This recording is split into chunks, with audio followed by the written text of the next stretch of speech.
for tuning in to Hacks and Hobbies with your host, Junaid. In Season 2 of Hacks and Hobbies, we're visited by our amazing guests coming from all walks of life. We want to learn their story, their struggles, and their journey on how they got to where they are today. So stick around.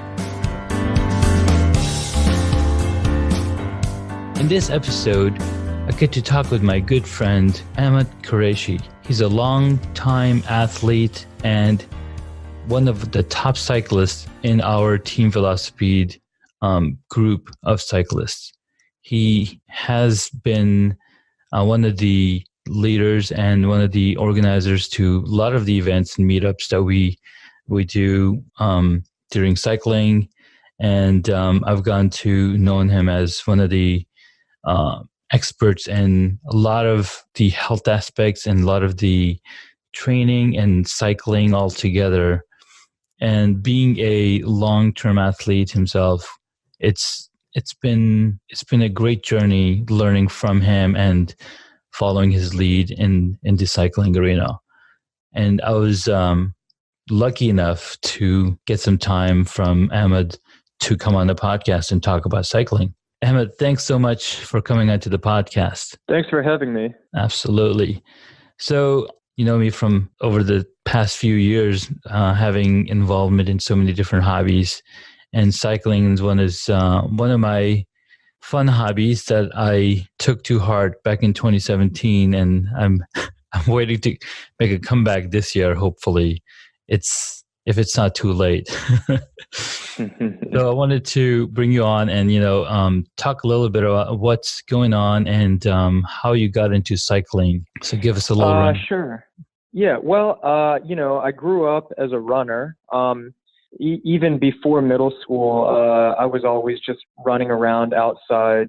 I'd prefer to run around and be active and play outside than play video games inside. But then in middle school, I started running track and cross country, and that, went on to high school and then to college at VCU.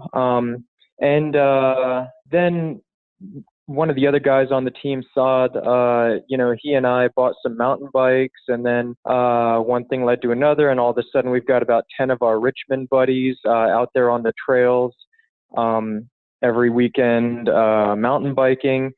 And that was really fun, as sort of an adjunct to running. Yeah. But then, I noticed that my knees were starting to ache a little bit on some of my longer runs, training for marathons and that sort of thing. So I figured the natural transition for most runners when they start to get aches and pains is to biking. And I saw how much I liked mountain biking. So then I learned of Team Velocipede through Asad Saqib. Saad introduced us after a Jummah one day when we were having lunch, and he told me about the team. I started emailing Faisal Kamdar, amongst other people, and they sort of guided me to buy my first road bike, which was a Trek Madone, 4.5 or something. It was nice, and I just never looked back. That was, I think my first ride with them was Labor Day 2014. And Nice. So that was about, 4.5 years ago. So I love it. Cycling is, that's my main thing now. And running is now the adjunct to cycling. So, That's pretty cool. It's like the two main things that have taken different seats. Okay, you're on the driver's side and I'm just going to hang out. Yeah. The seat. That's really cool. What's funny is that I also started through mountain biking and then got into road biking thanks to Saad's introduction. And that was really cool. And then I think my first ride was with you guys, was going up on, what's that, Skyline? Oh, was that Skyline Drive? Yeah. That's a tough first ride. I know. And I was like, oh my God, what am I doing in the back of the pack? And luckily Nadir was hanging out with me for 3.5 miles or maybe 2.5 miles. I can't even remember. And I was like, all right, I can't do it anymore. And my heart was racing. And then I was like, all right, I'm just going to go downhill. Can we just do it downhill? So that was my Yeah, first intro to it. yeah, it wasn't really an out and back. It was an up and then a down, right? Yeah, Because it was yeah, like a 4 mile climb right out of the parking lot. exactly. That's asking a bit much. Hmm. So that was crazy fun. But then as I grew to learn, about cycling and following you guys on, the Slack channels that we have, and learn about, okay, training is really important. I think that's one of the things you guys would talk about, training and whatnot. So we could touch a little bit on training, but I really wanted to, like, as a runner, like a lot of people say that, you got to have an athletic build. Is that true for any cyclist to get up there, or is that just an excuse? No, not really. I mean, cycling really is what you make it. It can be anything from riding around the neighborhood with the kids to competing in races, and everything in between. And, I think Team Velocipede falls into all of those categories. Yeah. Um, cycling is an endurance activity at its core, so having an athletic build and, like a good aerobic base definitely helps, Mm. but it's not, a critical requirement. It just depends on what your goals are. Hmm. And, we used to race a little bit more, not so much anymore. Now it's more like, just doing weekend rides and, not competing, but participating in centuries, 100-mile bike races, Yeah. and just sort of like, trying to be generally healthy. So those are sort of like the main focuses of our team currently. Some people still race, which Yeah. might require a little bit of specific training, but in general, you don't have to have like an athletic build or background to become a cyclist. Anyone can just jump on a bike, and with time, you may shed a few pounds. You'll definitely get in shape, and things will come together. Yeah. Yeah. Very, very true. Very, very true. So as we focus on being more healthy, and to be more healthy, you're exercising, or you're riding your bike, you're burning those calories. So one of the things that's been around, or I've heard of in the team, is keto, and I've not just through the team, but I've also seen other people around my work environment that they're like, oh, I'm on keto, I can't eat this or I can't eat that. So what is your experience with keto, and how does that play into cycling? Or let's just define keto, who that is, if people don't know, if my audience doesn't know what keto is. Sure. Yeah. I actually didn't even hear about the ketogenic diet until, I guess it was about a little over a year ago, maybe like October of 2017. Myself and a few other guys were having like a post-Juma lunch Mm-hmm. with one of the other guys on the team. And he had just told us, okay, so I'm like starting this new diet that my doctor, sort of is steering me towards, because my hemoglobin A1C, which is like a 3-month measure of the glycosylated hemoglobin, Mm-hmm. it's sort of an indicator of, how well your body handles sugar. Um, Mm-hmm. Apparently that was a little bit high, so his doctor was telling him, okay, you need to cut out the carbs. Why don't you try this ketogenic diet? Yeah. And so he was telling us about it, and we were baffled because none of us had heard about it before, although it's been around since the 50s. I Well. think it initially started as a therapeutic diet for people with epilepsy. So like they would have seizures all of the time, and that's due to some of the neurons not being highly myelinated. So this high fat, extremely low carb diet would be beneficial in those circumstances. But lately, in the past few years, maybe the last 10 years, according to what I've heard, it's really come to the forefront as a diet for weight loss, as, less of a therapeutic, more of a weight loss diet. And so this teammate of ours was telling us that he's on it, and we sort of watched him over about 4 to 6 months, lose, maybe 30 pounds. Wow. And, that's good just for general health purposes. And his hemoglobin A1C came down to a normal level, which is great. But dropping 30 pounds as a cyclist is a big deal because, you're constantly like talking about that watts per kilo, and if you can reduce the denominator, you don't necessarily have to increase the numerator. Yeah, exactly. So he thereby got stronger by losing, that excess weight that is just like a spare tire sitting on the belly. So that's how, I heard about it. And then, this past fall, I myself and a few other guys were considering, doing it ourselves after we saw the success that our other teammate had with it. And there's so many benefits of the ketogenic diet, weight loss being just one of them. And although I didn't really have to lose any weight, typically in a off season, and we consider like the probably November through March as the off season or the slow season or the base building season, I typically gain about 5 pounds of just blubber anyway, just from less riding. The days are shorter, it's cold outside, and just sitting around eating a bunch of junk food. Every time I'm like at home watching TV, I'm just mindlessly snacking on like sugary foods and chocolate. Those are my addictions, and sugar really can become an addiction. So my main purpose in starting the keto diet was just to clean up my diet, to get off the carb cycle, the carb dependency of sugary foods. Not to say that all carbs are bad, but the refined sugars definitely are. There's no need for any of that in one's diet. So I think I started on Black Friday, had to start after Thanksgiving, of course. Get it all in.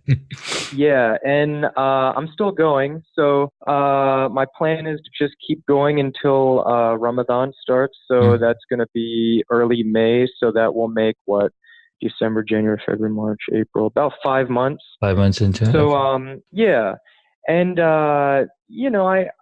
since the last month, I guess I've sort of been increasing the carbs a little bit, but it really starts with restricting the carbs. That's how you get into ketosis.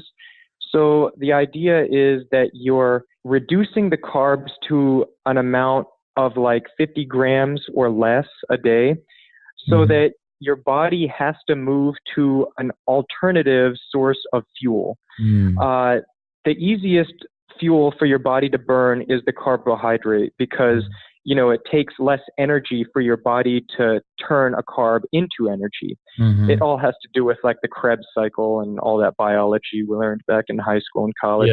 But the next thing in line, if you eliminate the carbs, is fat. So, let's say you reduce your carbs down to less than 50 grams a day.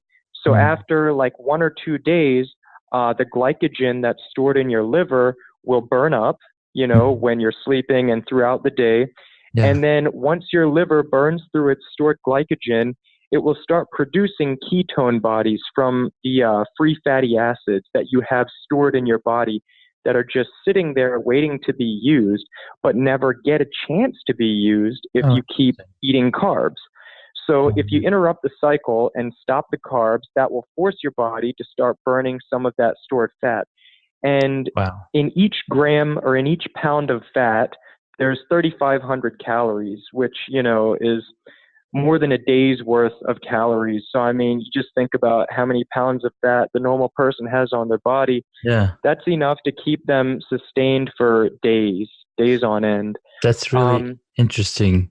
But when you mentioned that there's 3,500 calories in 1 pound of fat.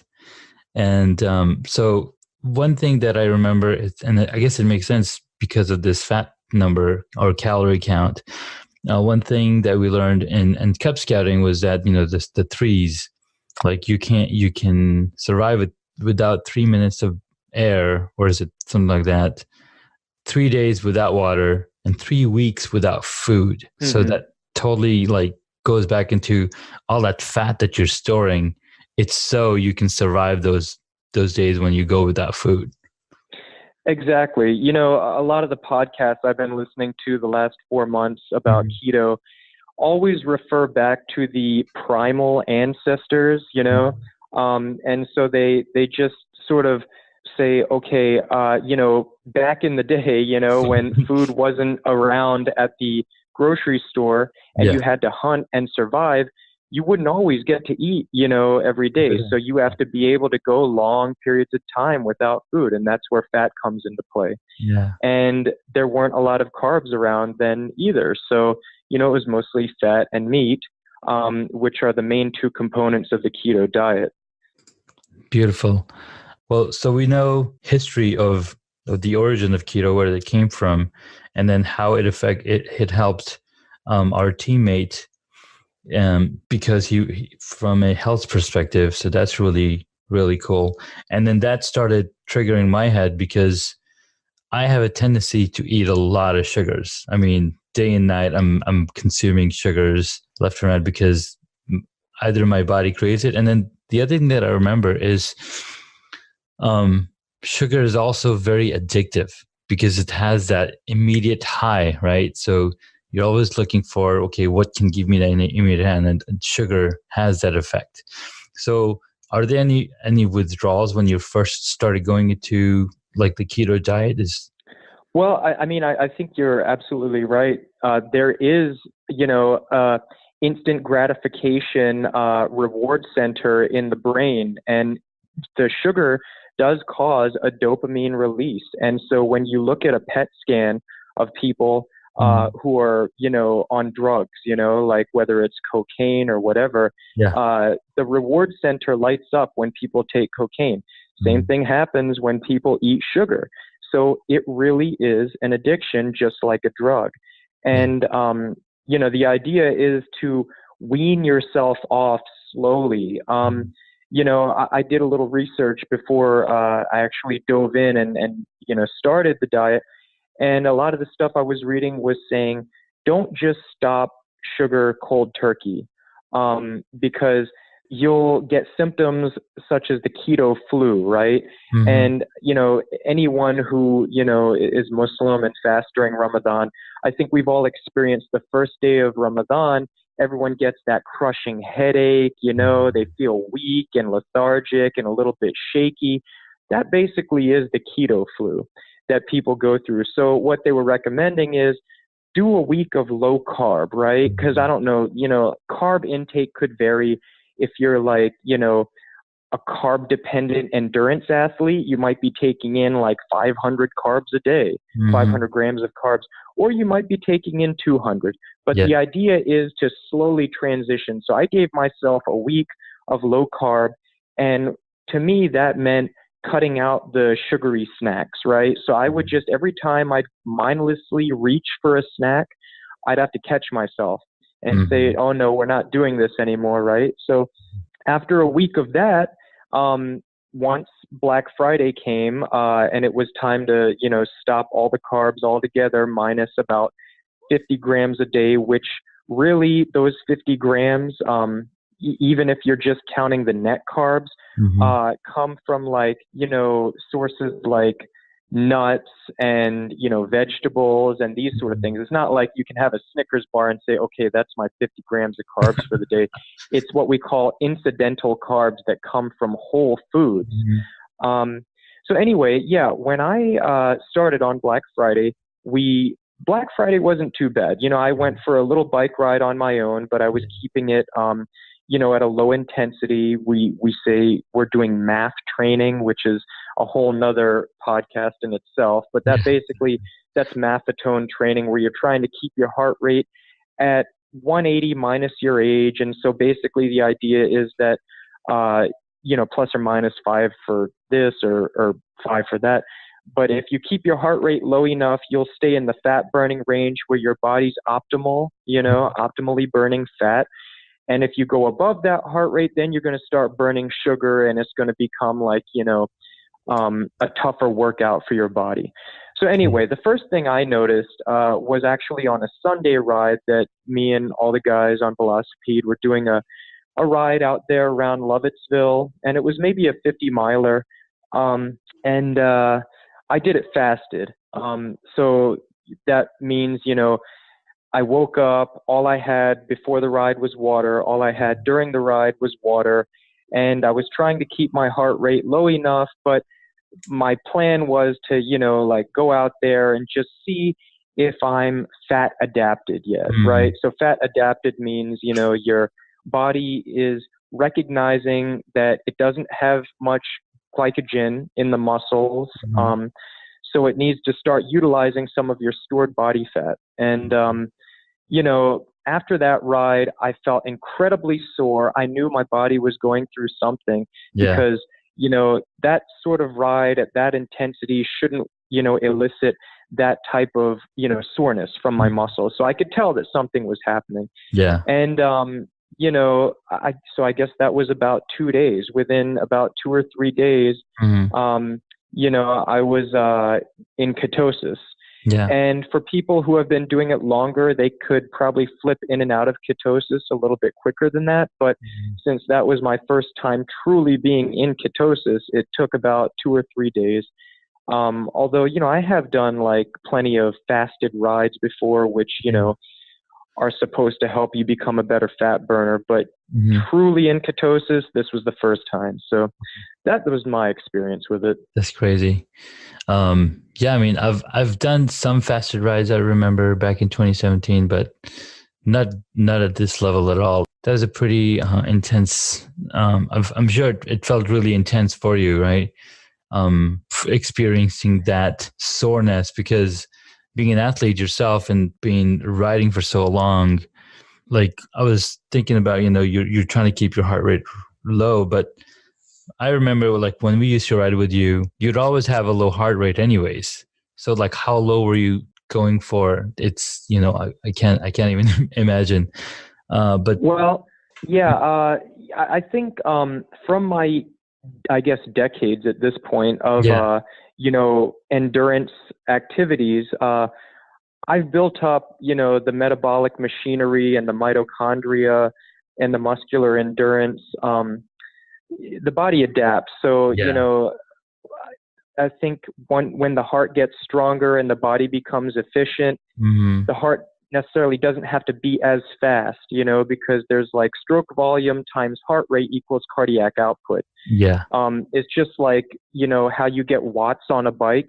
You could pedal hard, they call that torque, or you could spin the crank real fast. That's called cadence. So that's a good analogy, and if you're pedaling hard enough, you don't have to pedal as fast to get the same output, right? So I think my heart rate might be a little bit lower than an untrained person, but in general, the MAF training is supposed to optimize you for that, where like, they say 180 minus your age. So I guess I'm 37 at this point. So that'd be like 143. And then there's like other criteria that say, okay, if you've been improving physically in your sport for the last 2 years, you can add 5 beats to that. If you've been injured or had a couple colds the past year, or on any prescription medication like diabetes or blood pressure meds, then you have to subtract a certain amount. So I don't always add 5, but roughly my range is 143 to 148.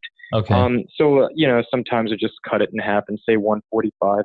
Yeah, but that's the high end, So I'd like to not let my heart rate go above that on what I consider to be like endurance rides. Of course, every now and then you're going to do like a tough group ride, where your heart rate's going to be pegged above that for, an hour or so. But that's more like the outlier than the norm. That's the exception to the rule.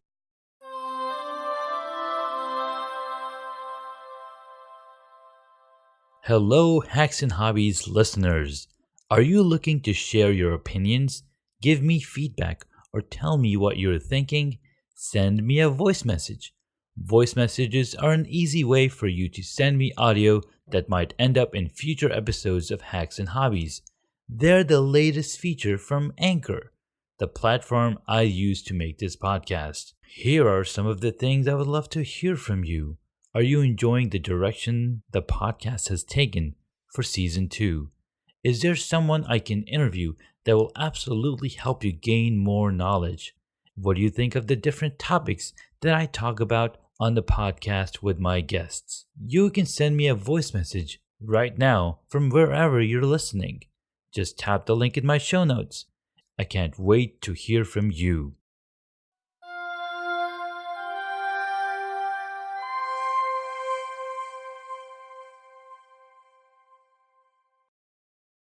So that takes us directly into cycling and how keto is helping become a better cyclist or a stronger cyclist. Which one would it be?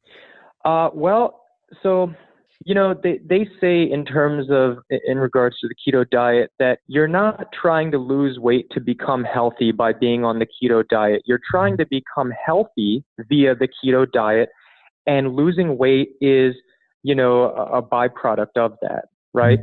So same thing goes with cycling. It's like you could be a very in shape cyclist, but you're like dependent upon carbs, and being in shape doesn't necessarily mean, and being fit doesn't mean being healthy, right? Yeah. So you have to sort of look at the big picture of things.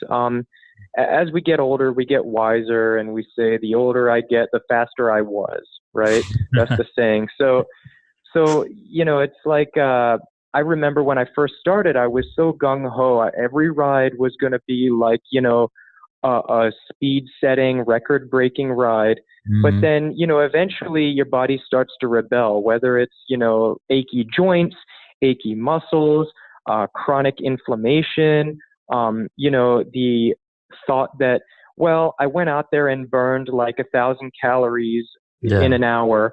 I can eat whatever I want the rest of the day. And I fell into that same flawed mindset of, okay, well, I mean, alhamdulillah, I was blessed with a high metabolism. I think that's just like the way my body's made. Yeah. And then also I understood that, hey, I exercise all the time. Mm-hmm. So I saw myself being able to get away with eating a crappy diet. Yeah. And by that, I mean, refined sugars, however many carbs I want, all sorts of meat, and not nearly enough vegetables. So you can only go so long with that cycle before your body rebels. And so, seeing what my teammate went through with the keto diet and how healthy he got, it inspired all of us. And so I thought, okay, well, if I can just clean up my diet and get healthier in the long run, that may help with my cycling. In the short run, because it's like, and there have been studies on this, some like against it, some, for it. But like, basically, if you're limiting your carbs to that low amount, you can expect that your muscle glycogen storage levels will be lower, right? Mm-hmm. Now, that doesn't necessarily matter if you're just doing mild intensity aerobic rides, right? Yeah. But when you're like putting the pedal to the metal and really dialing up the intensity, you will start to, use some of that stored glycogen. And when you're first starting the keto diet, that's going to be tough. They say like in the first 3 weeks, expect that you're not going to be able to lift as much weight. If you're in the weight room, you're not going to have as much like high end, energy, if you're doing like sprints or hill climbs or whatever. Yeah. So I did notice that my high end engine was definitely lacking. But with time, that apparently is supposed to sort of correct itself to the point that, yes, you might only have half of the glycogen storage in your muscles as a person on the standard American diet. They call it the SAD diet, SAD, because it is sad, like how much carbs people eat. But you might only have half the glycogen, but you use it more sparingly. You use it like at a quarter of the rate. And you can eventually, after maybe 6 months or a year of being not strict keto, but just low carb in general, that your body will be able to replete that glycogen just as quickly. Wow. So it's sort of like a long-term process. And the way that I feel about it is it's a good trade-off, I mean, if I'm getting healthier, and my lab tests are getting better, maybe I'm losing a few pounds, but I'm definitely leaning out and dropping some fat, and just eating better in general. That's worth the trade-off of not having, those few extra watts at the very high end, or maybe not being able to win the sprint finish on the local group ride or whatever. So, but that's all. You have to have a long-term outlook. Yeah. So that's more like in the short run, you're going to feel these because you're just getting into it. But in the long run, you should be able to compete at a higher level. Is that what I'm getting? Yeah. Okay. Yeah, exactly. There was a study that I read recently. It came out in 2016 called the FASTER study, and it's fat adaptation substrate use of trained endurance runners or something like that. So basically, the N wasn't real big. They only had 16 in this study, but 8 of them were on the standard American diet. 8 of them had been on a low carb diet for, I think the average was 20 months, so a year and a half, which is a long time. Yeah. So yeah, they're definitely fat adapted. But the point of the study was that they were going to take these endurance runners, have them run at 65% VO2 max for 3 hours. So it's a glycogen depleting workout. And they took biopsies of the muscle and blood before, during, and after the run. And basically the results showed that, there was no more glycogen usage out of the fat adapted runners than the standard diet runners. And they repleted their glycogen just as fast. At the same time, during the activity, the fat adapted runners were using 2.5 or 3 times more fatty acids as fuel, which is to be expected. Yeah. But they were doing it at a higher rate. So basically, when they say there's a graph where on the x-axis it has intensity, and then on the y-axis it has percentage of carbs or fat used, right?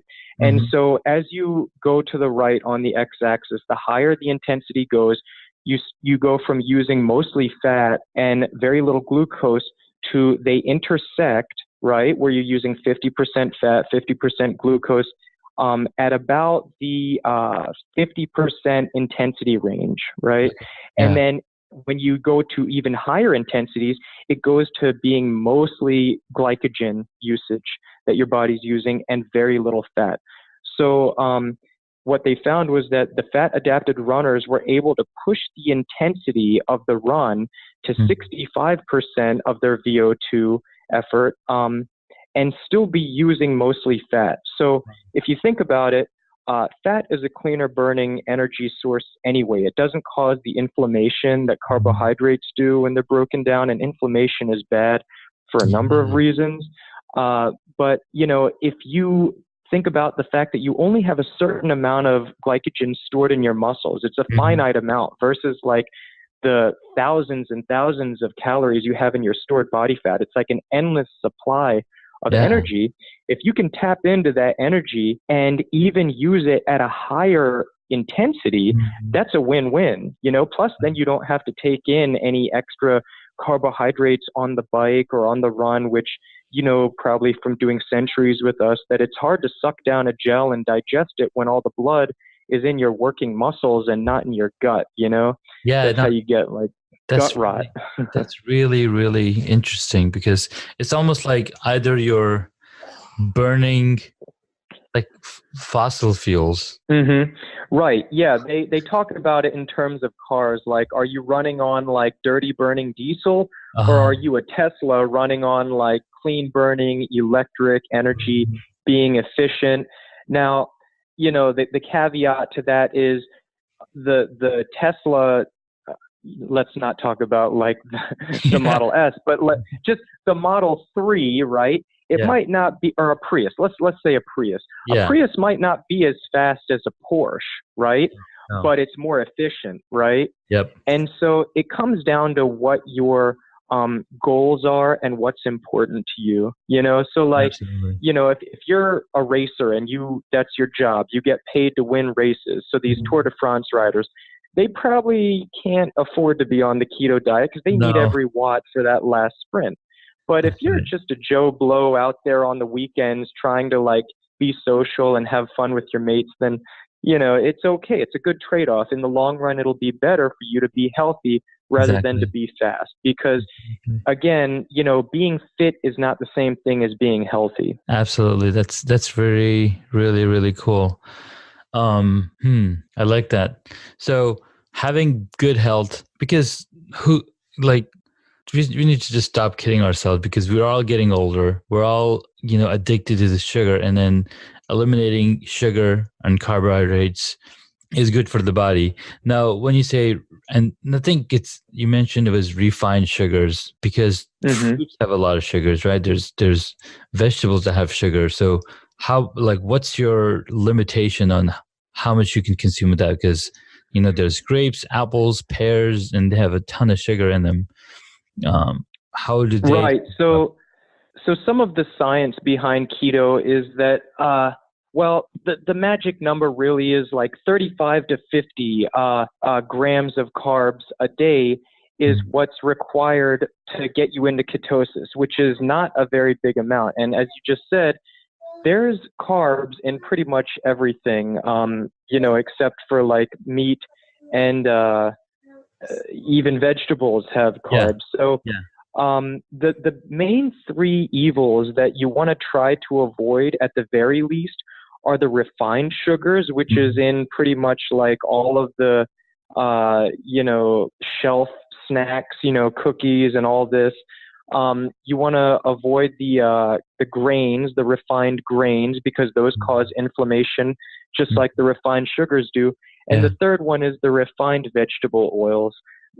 That's a big one too, because soybean oil, corn oil, canola oil, those are in everything pretty much. Those are all refined oils? Yeah, they're all refined oils. So it's like all the C's, you know, corn, cottonseed, canola, and all the S's, soybean oil, safflower oil, sunflower oil. These are all refined. And in that refining process of the oil, they become oxidized. And so this starts to get into like the biology and chemistry of it. But when you have like refined or reactive oxygen species from the refining process, that causes inflammation. It just causes like a downstream cascade of something else to become reactive. And, you know, that can lead to things like cancer, inflammation, and inflammation can lead to diabetes, heart disease. You know, for the longest time, we were told that you want to avoid saturated fats, you know, and that whole like food pyramid shows that the base is built out of carbs, and you want to just keep the fats to a minimum. There was this like scientist from, I don't know, the 50s or 60s that all of these podcasts and YouTube videos refer to. His name was Ansel Keys. And so people were in his pocket, you know, and basically he skewed his data to show that, you know, fat and saturated fat specifically led to higher incidences of heart disease in these certain countries. But he left out like half of the other countries where that data wasn't favorable for what he wanted to show.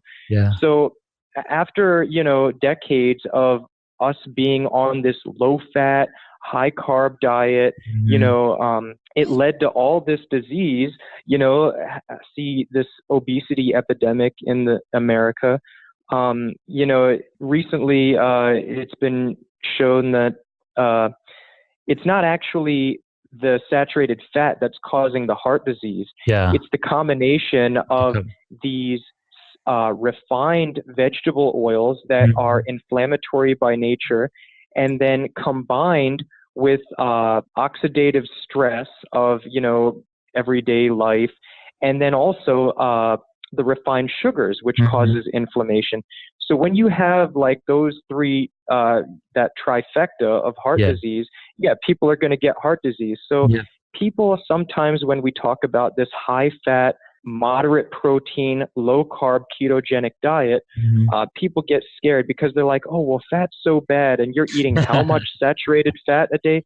But the thing that, I had to research myself and convince, other people of who I've spoke with is that there's good fats and there's bad fats, right? Yeah. Saturated fat is not necessarily bad.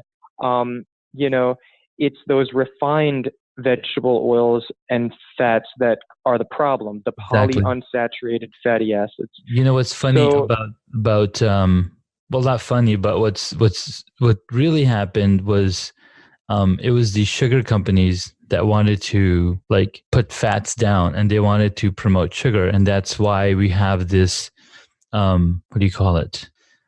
That's why we had this low fat diet fad for the many years, because the sugar industry just wanted to pump out, like, oh, fat is bad, fat makes you look fat, right? It had that connotation. So it's really interesting how like everybody talking on keto is referring to that same doctor who did this research to show, sugars were bad. And with the whole like primal concept, you just have to look back to what our ancestors ate, and they say, eat what your grandma ate, right? Yeah. Because in our grandmother and great grandmother's day, we didn't have all these shelf snacks, right? That were like loaded with sugar and partially hydrogenated vegetable oil so that they can have a longer shelf life, refined vegetable oils. That just wasn't even an option, And in our grandmother's day, they didn't have this obesity epidemic, and heart disease is so prevalent, cancer now. So, I mean, if you just drop those three main evils out of your diet, you'll be doing yourself a great service, and you don't even really have to, cut out the carbs altogether, because there are carbs in a lot of good foods too. So carbs themselves are not the problem. It's the refined vegetable oils, refined grains, and refined sugars. Yeah. Beautiful. Well, that was a really good talk on, the importance of keto, the importance of controlling your diet, because as time goes on, we are getting older. We are getting, we are more susceptible to these diseases and whatnot. And if we control our diet and be in the moderate path, then definitely be in a good way. So we will have to do another talk on training and how that affects you to be a better rider and faster rider and whatnot. But before we go, there are some questions that I wanted to ask. So what is one hobby that you wish you got into? Well, I mean, currently my hobbies are pretty much just cycling. But I don't know. I guess maybe hiking. Growing up and being a runner, I always preferred cross country to track. Yeah. And I'm sort of outdoorsy. I like mountain biking. So I think hiking would be pretty cool to get into, just because I like being outdoors and it's sort of low intensity, it's not going to put too much of a stress on your body, to recover from. So I'd say hiking. Nice. Very cool. All right. So next question, hiking is really good, by the way. And there's a ton of things we could talk about on hiking. The next question that I have is, what is your favorite movie or TV show? Well, I don't know about movie, but, growing up, I loved watching Seinfeld. That was pretty much my favorite show. I could probably give you a million quotes from that show. And then Curb Your Enthusiasm is sort of the spin-off of Seinfeld. So one of those two shows, probably. Okay, cool. Seinfeld was also my favorite. No, I didn't watch it growing up when it was actually airing. It was actually around 2000s that I was like, all right, I need to figure out what the Seinfeld business is. And so I started... I binge watched the 9 seasons and I was like, oh my God, quoting it every day at work. It was like, all All right. Next question. Who is your favorite superhero? Oh, geez. I don't know. Honestly, I'm not into the latest superhero movies, but I guess the first superhero movie that I watched when I was a kid was the Batman with Michael Keaton, with Jack Nicholson as the Joker. So, I mean, probably Batman. All right. Fantastic. Batman is one of the best superheroes around. It's really cool to hear. All right. Was it last question? Yeah. If you were a board game, I know you're an outdoorsy guy, but if you were a board game, what board game would you be? What, based on like my personality or? Yeah, personality, or what are you attracted to? I mean, I like Monopoly. It's a multi-person game, and it's high stakes. Absolutely, that is an awesome game as well. Cool, man. Well, this was a really good chat, and thank you so much for coming on. Where can my audience find you if they wanted to learn more about cycling, more about you and keto? Where can they find you? Well, this evening you can find me with a couple of teammates at the Rest and Bike Club Thursday night ride. But in general, just at home or at work. I'm not really online. I have a Facebook account, but I never really get on there. Okay. I'm on Strava. That's pretty much the only social media All right. I have. So they can find you riding on Strava and look at your awesome history of riding 5,000 miles in 1 year, right? Yeah, you can find me on the streets. There we go. We can find Ahmed on Strava. You can find him. I think he's written 1 or 2 blog posts on Team Velocipede's website, so you can check that out. And by the way, this podcast episode can also be found on teamvelocipede.org because that is our team, and we're talking about cycling, and we're posting stuff about cycling on there, so you can check that out over there as well. Well, thank you so much, Ahmed. We will definitely be chatting soon. I need to get out there, buddy. Yeah. Thanks a lot for having me. Absolutely, man. Take care. All right, man. See ya.